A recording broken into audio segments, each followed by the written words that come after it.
This country does not move without you. Don't let the system's failures discourage you.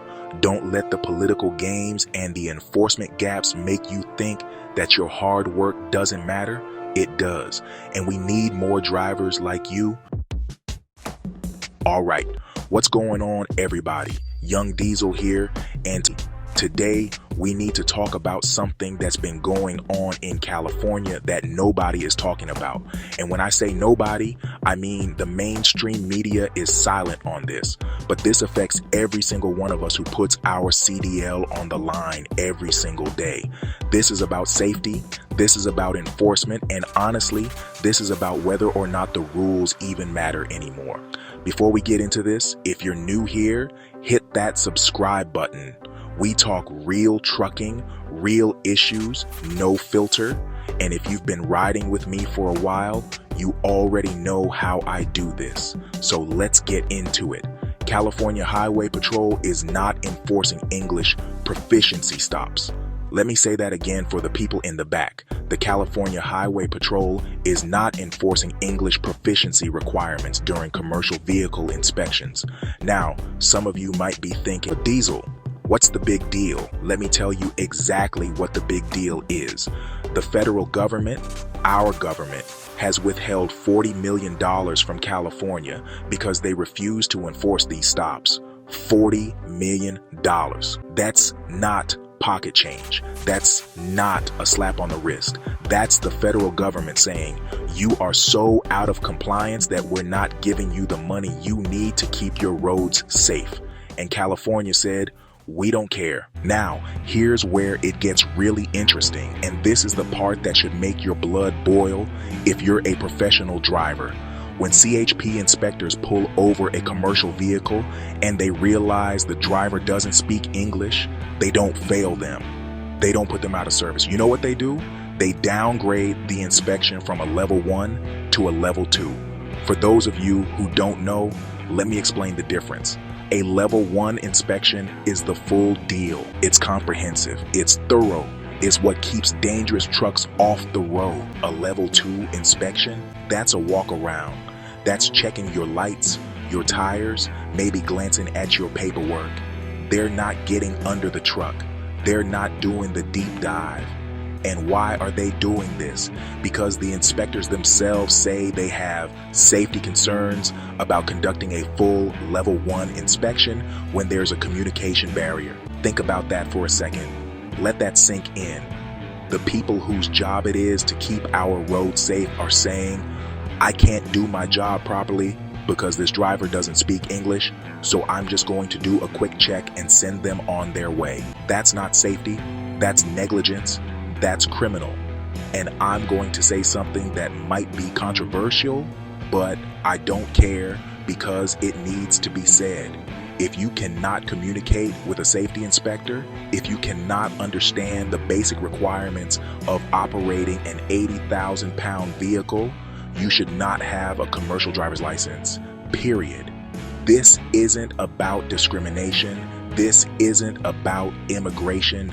This is about safety. This is about the fact that when something goes wrong out there on the road, you need to be able to communicate with first responders, with other drivers, with dispatchers, with law enforcement. Secretary of Transportation Sean Duffy came out and condemned California for this. He specifically called them out for issuing licenses to unsafe drivers and linked these failures to fatal accidents, people. We're not talking about fender benders. We're talking about people dying because California won't enforce the rules. Now, I've been driving for years. I've been through countless inspections. I've had level 1s that took 2 hours. I've had level 2s that took 20 minutes. And every single time I welcomed it. You know why? Because I know my truck is safe. I know my paperwork is in order. I know I can communicate with that inspector and answer every single question they ask me. But there are drivers out there right now rolling down the highway who got a quick level 2 because the inspector knew they couldn't do a proper level 1. And that truck might have brake issues. That truck might have tire issues. That truck might be overweight. That truck might be carrying hazardous materials that the driver doesn't even understand. The American dream. We hear that phrase thrown around a lot, especially when we talk about immigration and opportunity. But here's the thing about the American dream that people forget. It's built on rules. It's built on standards. It's built on everyone playing by the same set of regulations. When California decides that they're not going to enforce English proficiency requirements, they're not helping immigrants achieve the American dream, they're putting everyone at risk. We studied for our CDL, we took the tests, we learned the regulations, we prove every single day that we can operate safely, and now we got drivers out there who can't even communicate with an inspector, getting a pass because California doesn't want to deal with the political backlash of enforcement. That's not compassion, that's cowardice, and it's going to get people killed. I want to read you something. I've been getting messages from drivers all across the country, and the stories are heartbreaking. Guys who are struggling to make it. Guys who are selling their trucks because the rates are so low they can't afford to keep operating. Guys who are going back to being company drivers just to keep food on the table. And through all of that, through all of the struggle, these guys are still maintaining hope. They're still believing that if they work hard, if they play by the rules, things will get better. One driver told me, "Diesel, I sold my truck last month. It hurt. That truck was my dream. But I'm driving for a company now, and I'm saving every penny I can, because one day when the rates come back, when things get better, I'm going to buy another truck, and I'm going to do it right." That's the spirit of a true trucker. That's resilience. But you know what makes me angry? While guys like that are fighting and scraping and doing everything the right way, California is out here giving passes to people who won't even follow the basic requirements. That's a slap in the face to every professional driver who does things the right way. The mental health toll on truckers is real. We spend days, weeks, sometimes months away from our families. We deal with terrible traffic, aggressive drivers, impossible schedules, and rates that barely cover fuel. And on top of all that, we're supposed to be okay with sharing the road with drivers who can't even pass a proper inspection? That's not right. I've talked to drivers who are dealing with depression, anxiety, the weight of financial stress. One guy told me, "Diesel, some days I don't know if I can keep doing this. But then I think about my family. I think about the fact that someone needs to keep America moving, and I find a way to keep going." That's the heart of a trucker right there. But here's what we need to understand. The system is supposed to support us. The regulations are supposed to protect us. And when states like California decide they're not going to enforce those regulations, they're not just breaking the rules. They're breaking trust with every professional driver who relies on those rules to keep them safe. $40 million in federal funding withheld. That's a massive statement.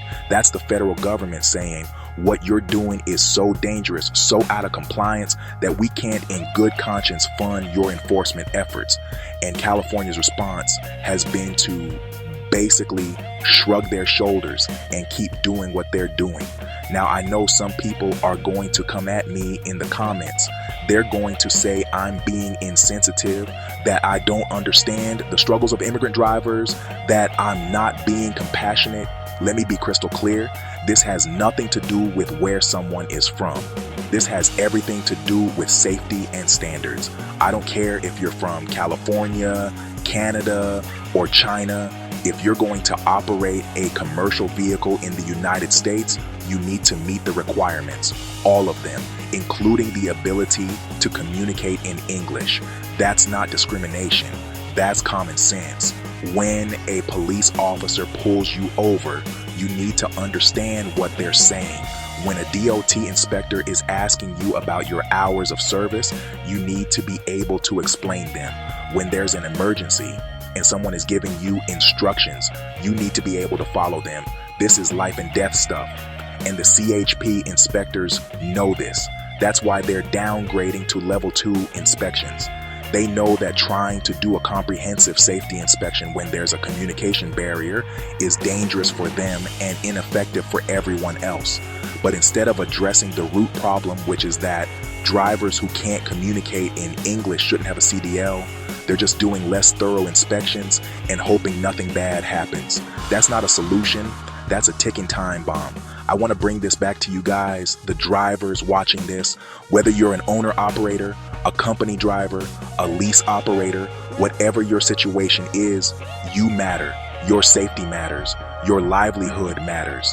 And when the system fails to enforce basic safety standards, it affects all of us. The trucking industry is hurting right now. Rates are down, costs are up, and a lot of good drivers are struggling. But the answer isn't to lower standards. The answer isn't to stop enforcing regulations. I've been eating losses lately, just like a lot of you. But you know what? I still found some wins. I still found reasons to keep pushing. And that's what we have to do as a community. California needs to start enforcing English proficiency requirements. They need to do level 1 inspections on every commercial vehicle that deserves one, regardless of whether there's a language barrier. And if a driver can't communicate well enough to complete a proper inspection, then that driver needs to be put out of service until they can meet the requirements. This isn't complicated. This is basic safety. And the fact that we even have to have this conversation is insane. To every driver out there who's struggling right now, who's thinking about giving up, who's wondering if it's all worth it, I want you to hear me. You are essential. This country does not move without you. Don't let the system's failures discourage you. Don't let the political games and the enforcement gaps make you think that your hard work doesn't matter. It does. And we need more drivers like you, drivers who take this seriously, who understand that every time we get behind that wheel, we're responsible for the safety of everyone around us. Keep your head up. Take care of your mental health. Reach out to other drivers when you're struggling. We're all in this together. And remember, the bad times don't last forever. Rates will come back. California, if you're listening, and I know you're not, but if you are, do better. $40 million in federal funding says you're wrong. Fatal accidents say you're wrong. And every professional driver who does things the right way says you're wrong. Enforce the standards. Do the inspections properly. Stop putting politics ahead of safety, because at the end of the day, this isn't about immigration policy or political correctness. This is about whether or not an 80,000-pound vehicle is safe to be on the road. And if you can't communicate with an inspector, the answer should be no. All right, that's all I've got for today. If you made it this far, thank you for sticking with me. Drop a comment below and let me know what you think about California's enforcement failures. Hit that like button if you want to see more content like this. Subscribe if you haven't already, and share this video with other drivers who need to hear this message. We've got to stick together out here. Stay safe out there. Keep the rubber side down, and I'll catch you in the next one. Young Diesel out.